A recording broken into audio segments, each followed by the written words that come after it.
In this video, I'm going to teach you how to use the Snapshot tool with Bluebeam. To do that, first head over to their website, which is bluebeam.com.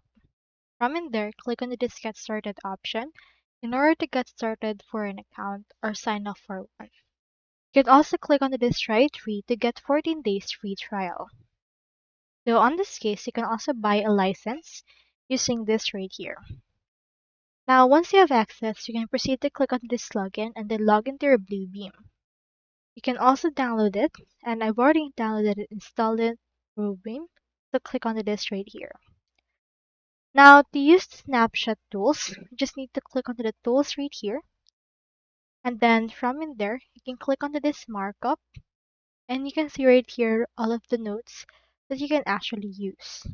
We have in here callouts, as well as tools like ellipse, polygons, and likes. However, we need to use the snapshot, and in order to get it, you can head over and press G on your actual keyboard. In order to get it, you can also click on Edit right here, and then click on Snapshot. This is the actual control for it. So click on the snapshot and choose what part of this would you like to get the snapshot of. Let's choose right here this part. And then after that, this should be able to be saved. Click on Exit, and into a blank page, you can actually proceed to add it right there.